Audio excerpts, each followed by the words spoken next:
600 miles east of Moscow. Basically, a sledge is topped with a themed structure like the Eiffel Tower or a steam train or a gingerbread house, complete with riders dressed in appropriate costumes. This bizarre contest has become more and more popular. 37 teams competed this year, with races running until sundown. The winner had to be a combination of the most creative design coupled with the ability to travel a long distances. The gingerbread house won the first place prize. The winning team got 10,000 rubles. That's about $150, far less. So now we know what a sledge is, and that's how you race it. Now, be careful out there. We'll see you back here tomorrow. News 3 at 5 starts right now. And right now at 5, preparing for these frigid temperatures. We'll tell you what you need to know if you must go outdoors during this cold weather. The weather is causing problems for the Rock River. Why those problems could become dangerous. And authorities have examined the call logs, videos, and photos stored on the cell phone of the man accused of kidnapping Jamie Kloss and killing her parents. This is News 3 at 5. And thanks for staying with News 3. These frigid temperatures are here. They could be life-threatening. Let's get a first check on the weather now. Meteorologist Dana Fulton is here on the set with and a wind chill warning in effect. Yes, until noon on Thursday. Of course, we are always telling people not to go outside, stay indoors as much as possible. We're keeping you inside. We're keeping me inside, thankfully. And I brought all my gear to stay bundled up just in case. But we have alert days in the forecast for tonight, for Wednesday, and for Thursday, because the cold air is here and it is going to stay. Low temperatures tonight will drop close to 26 degrees below zero. Our wind chills, though, anywhere from 40 to 60 degrees below zero. Once it gets that low, of course, any exposed skin could be at risk of frostbite in just 5 minutes. For Wednesday night and into Thursday night, again, Thursday morning, again, our wind chills will be anywhere from 35 to 55 below zero. So a very, very cold trend for both mornings. Thankfully, no winter weather advisories, but the wind chill warning is in effect for us until noon on Thursday. And then we actually are going to see a very rapid increase in our temperatures, but we have to get through this cold air first. Our wind chill right now in Madison is 20 degrees below zero. It feels like 30 degrees below zero in Platteville and about 21 in Janesville. So a very chilly trend. Thankfully, our Doppler track is very calm. We don't have to have any sort of concerns for flurries for us overnight. We're just talking about cold air moving in and staying in for us throughout the Midwest. This isn't just for Wisconsin. We're really all in the same boat here. Looking at our temperatures over the next 12 hours, we are going to drop by tomorrow morning. As I mentioned, anywhere from 20 to 26, maybe even 30 below zero for some areas, especially along the Wisconsin River Valley. They tend to see a little more settling of cold air on these crystal clear nights. But we'll take a closer look at what's ahead for the next few days and the warm up for this weekend. There is light at the end of the tunnel in just a few minutes. All right, Dana, thank you. Thank you, Dana. The city of Madison is preparing in a number of ways for this brutal cold snap. We've already talked about Madison Public Schools closed. UW-Madison closed tomorrow as well. Malls closed. The malls are closed, both East and West Town, as of 5 o'clock. Mayor Paul Soglin addressing several issues in an afternoon press conference as well. Charlotte DeLeste in studio now with more details on the topics that the mayor covered. Charlotte? Eric and Susan, in addition to touching on basics to get your home ready for this weather, general safety was the main theme of the mayor's press conference. With Madison schools and UW-Madison closed tomorrow, city offices are now closed through Thursday. No city council meeting tonight. Madison Metro will be up and running the next 2 days, mainly to be a safe, warm mode of transportation for those who do need to leave home. And city officials are already trying to get ready for what's to come when things warm up this weekend. Storm sewer drains are possibly going to be clogged with ice and snow. So we're asking people to adopt a storm drain. Most folks know where there's storm drains on their blocks. Our crews will be out opening them as soon as the weather gets close to freezing. The mayor says there are close to 20,000 of those storm inlets throughout the city. Street crews will be working to clear them, but your help could make a big difference. Trash services are expected to go on as planned as long as the equipment used on city trucks can hold up. Some of those trucks have never operated in weather this cold, but it is safety first the next couple of days. The mayor says if you must go out, go out in pairs so that if something happens, it doesn't end with a tragic loss of life in these cold temperatures. Susan and Eric? Yeah, and it can happen quickly if something happens to you. Go out in pairs, indeed. Charlotte, thank you. And the advice from medical professionals is quite clear tonight. Stay indoors this week if you are able to. If you have to go outside tomorrow as wind chills approach life-threatening levels, you want to take the proper precautions. Rose Schmidt is here with some tips to get you through the extreme cold. Rose? Yeah, so doctors at St. Mary's Hospital tell me they are concerned all winter long about limiting exposure to the cold. But those concerns are heightened this week. Their advice, if you plan on going outside at all this week, wear layers. And if you start to show signs of frostbite, seek medical attention immediately. Really cold. Bitterly cold, I think is the term. It's hard to put into words exactly how it feels outside. The city's as lively as it usually is. It's just everyone's faces are kind of like scrunched up inside of hoods. But inside a somewhat covered bus stop. Usually I walk everywhere, but I think today I'm going to take the bus. Brad Griesiak is finding some relief from the wind on his way to provide a consultation at the UW Business School. They offered to switch it over to video chat, but I figured, why not go out in the weather? Caroline Glasgow is escaping the weather after her classes were canceled at Madison College. It's canceled tomorrow and the next day, so I'm not planning on going outside. I'm planning on staying home. And she has the right idea. The biggest concerns with cold weather are frostbite for sure, and then systemic hypothermia, where the body's temperature goes below a level that can support life. But as temperatures drop over the rest of the week, Dr. Robert Leschke is repeatedly emphasizing the importance of layers, so you don't end up in his ER. If you're going outside at all, it's very important to make sure that all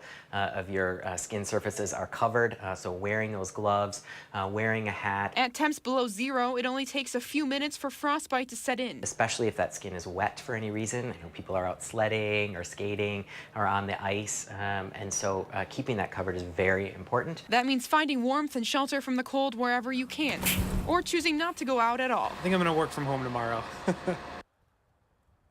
A nutritionist also recommends eating well-balanced meals this week. Iron is a nutrient that helps regulate your body temperature, so eating foods like red meat, fish, eggs, and oatmeal can help get you through this extremely cold weather. All right, Rose Schmidt in the newsroom. Rose, thank you. The UW-Madison campus, as we mentioned, officially closed tonight in an effort to keep students and staff out of this dangerously cold weather. Classes are canceled till noon Thursday. The university made that announcement just after 10 this morning. And by that time, almost 12,000 students had signed a petition asking Chancellor Rebecca Blank to close the campus. Officials say they were aware of that petition, but the main reason for the decision is safety. The last time the campus closed for weather was back in 2012. There are many other school and business closings due to the cold weather. East and West Town malls have announced that they closed at 5 and will remain closed through noon on Thursday. Officials with the Janesville Mall said they will also close at 5 through Wednesday.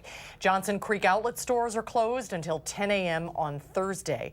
We have a full list of business and school closures. It's updating constantly on our website, channel3000.com. And the continued cold could also be dangerous along rivers in southwest Wisconsin, leading to floods that even experts have a hard time predicting. Rock County reporter Adam Duxter joins us from our bureau at the Janesville Gazette with how ice jams could lead to some issues along the Rock River. Adam?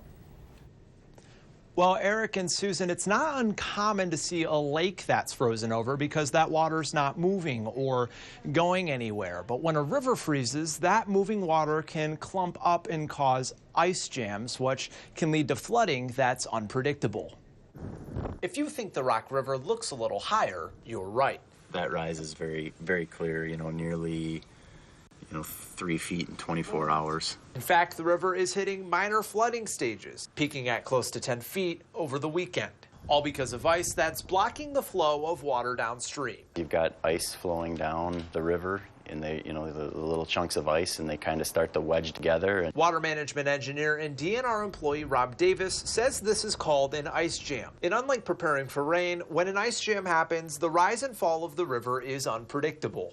There just really isn't a way to plan for or prepare for it. Because it's impossible to tell just when it will be over. At some point, the ice jam builds up enough head or water pressure behind it that it's gonna force its way through. This summer, people along the Rock River sandbagged, preparing for the worst flood in years. Davis says with the cold stretch ahead, it's difficult to tell just how bad things could get.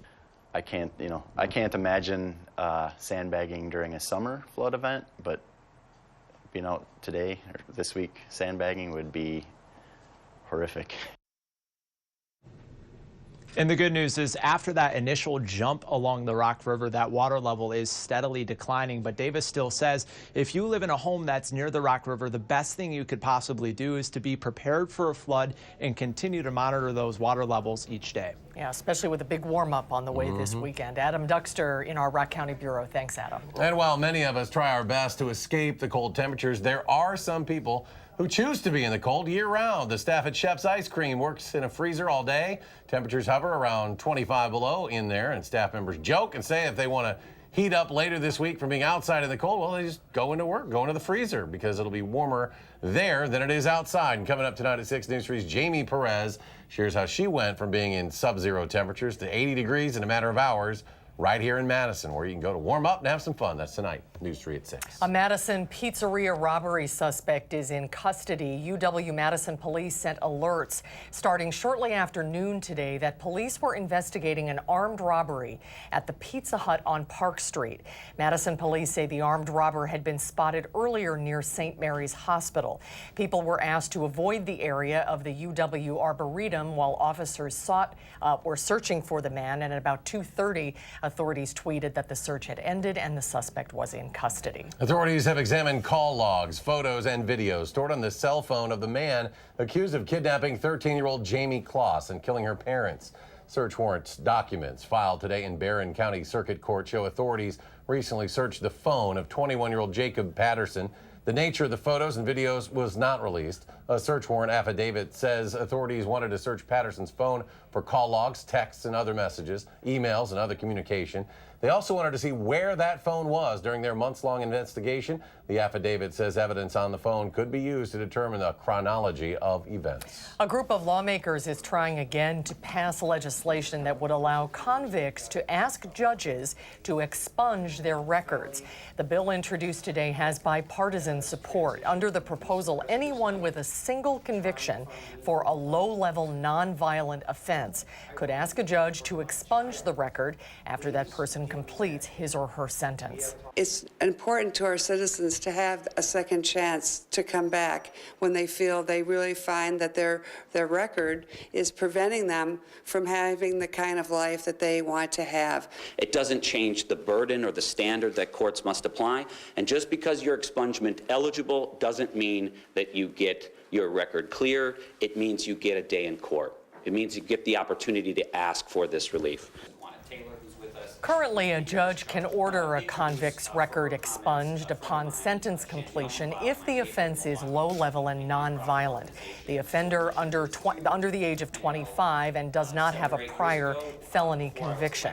The judge must decide whether to expunge the record at the sentencing hearing. The only grocery store in the Allied Drive neighborhood is now officially open. Luna's Groceries on Red Arrow Trail opened its doors for customers yesterday. The grocery store, the first in that neighborhood since 2009. That was when Cub Foods closed there. Luna's features a deli and butcher shop along with a produce and freezer section. It'll also sell beer and wine. Maria Maldonado, owner of Luna's Groceries, who moved to the U.S. from the Dominican Republic, said she'll have plantains and other foods that represent her Dominican culture. We don't have any store clothes. We're going to have fresh produce. Luna's, we have the everyday groceries for everyone that live around here. So access to healthy food for everyone, I think, is important, right? And Luna's Groceries will be open 7 days a week, 9 a.m. to 9 p.m. More to come on News 3 at 5. Up next, the president's longtime associate, Roger Stone, has entered a not guilty plea, but he could be facing more charges. And the U.S. intelligence chiefs lay out the top threats worldwide, what they told senators they're most worried about. And mixed numbers on Wall Street. The Dow up 52, while the Nasdaq lost more than 57. The S&P 500 lost 4. We'll be right back.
Now, we did just get some breaking news. Governor Evers has directed state agencies to close government offices statewide for public business with limited exceptions. Tomorrow, Governor Evers has declared a state of emergency in response to the ongoing winter storm and potentially life-threatening temperatures. The state capitol will remain open to the public. Well, President Trump's longtime associate Roger Stone formally entered a not guilty plea in federal court. Last week, Stone was indicted on several counts in special counsel Robert Mueller's investigation.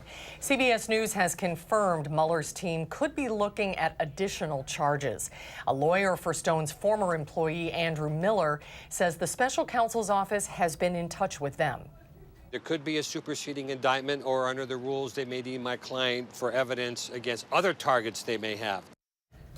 Roger Stone is the sixth person associated with President Trump to be charged in the nearly 2-year-long investigation into Russian meddling in the 2016 election.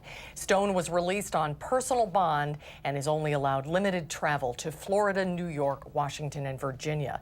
A status hearing on his case is scheduled for Friday. The heads of the U.S. intelligence community appeared on Capitol Hill today to lay out the security threats currently facing the United States.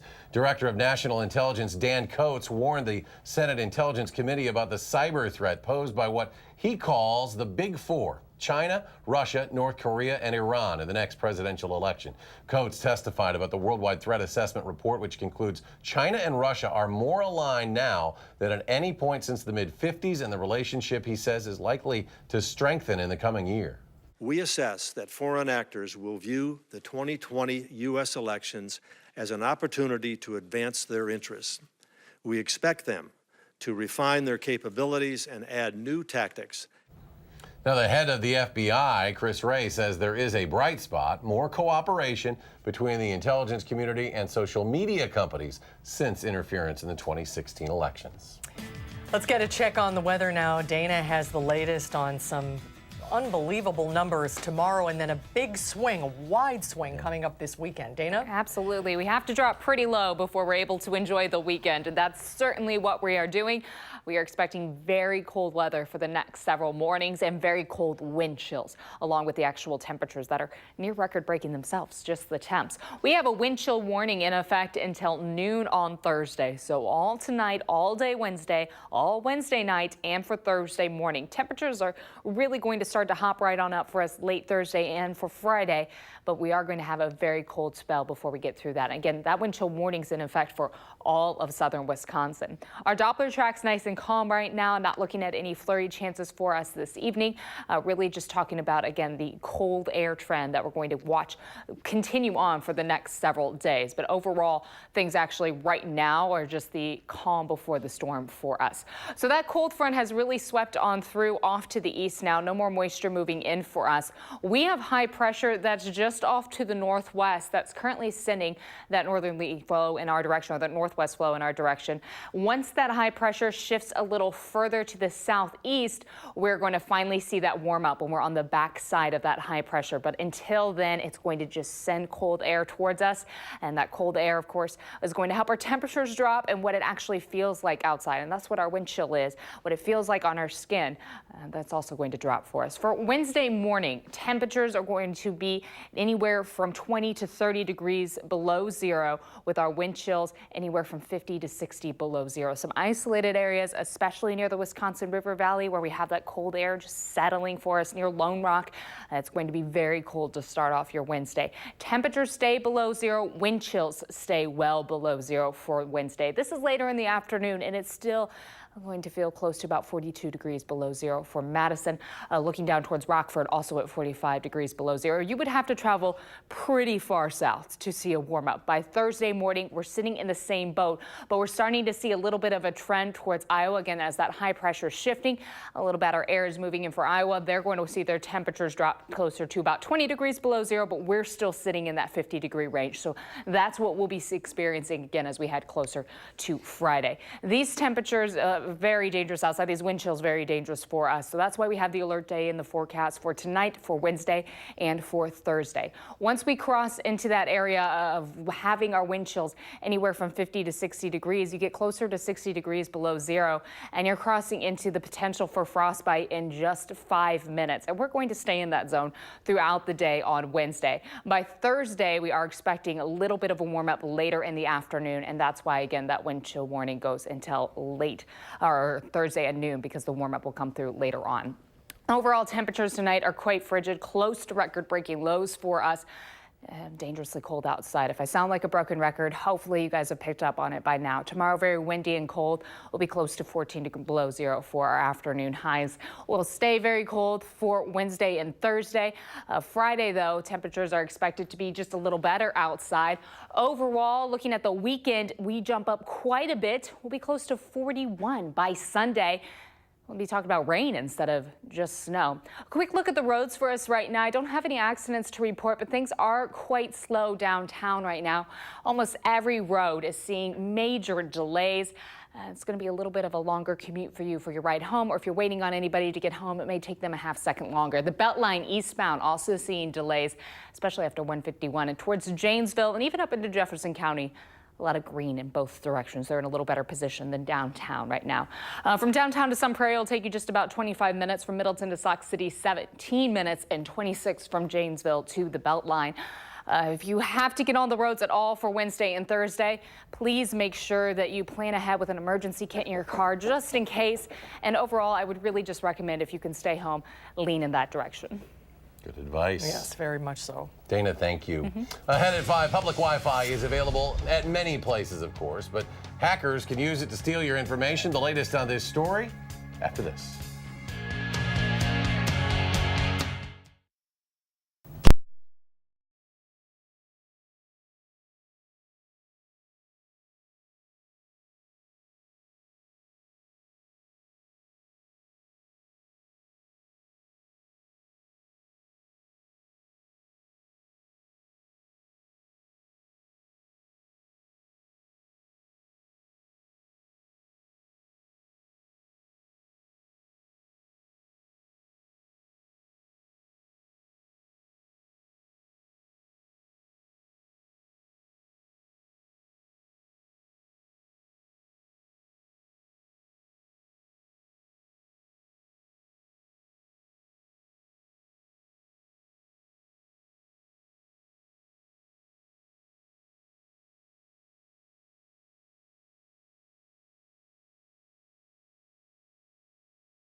Welcome back. Of course, free internet access is found in all kinds of public places. But cybersecurity expert Steve Walker showed us just how easy it is for a hacker to use it and steal your personal data. Free internet access can be found in many public places. At Boston Common, it's named after a favorite New England expression, wicked free Wi-Fi. But cybersecurity expert Steve Walker showed us how easy it is for a hacker to use it and steal personal data. I can see all the different networks out there, all the different clients, and which one do I want to look like? Walker created his own imposter version with a laptop and a small device anyone can buy online. And that didn't take too long. No, it didn't take long at all. Anyone closer to his signal than the one the city is blasting out will only see the fake, wicked free Wi-Fi option. And if your device connected to the real system in the past, it could even automatically join this rogue Wi-Fi network. So you just called it the same thing? Yeah. Or is there any slight difference? Nope. For Steve's fake Wi-Fi, he created these two phishing links to Facebook and Gmail. I could sign in here, and now you know my Facebook password. That's right. Password was Hager. Yeah, C. Hager. That's my name. Once you're connected to the imposter Wi-Fi, he knows your every move online. You're going to Google. Anything I'm reading, you can see what I'm interested in. Yep. This vulnerability can be exposed through any free and open Wi-Fi at coffee shops, stores, airports, hotels, anywhere. There's always a risk when you join any type of public Wi-Fi. If you do join, cyber defense expert Peter Tran recommends turning off any file sharing apps. And for iPhone users, this means AirDrop. And if you're going to be on public Wi-Fi, make sure you're not working with sensitive data. Tran's advice? If you don't have to get on public Wi-Fi, don't. Christina Hager, CBS News, Boston. And stay with us. We'll have another check of your forecast in just a moment.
Cold and getting colder. Tomorrow's going to be a long day. It is. It really is. Our temperatures dropping overnight. Wind chills dropping as well. We have alert days in the forecast for tonight, Wednesday, and Thursday.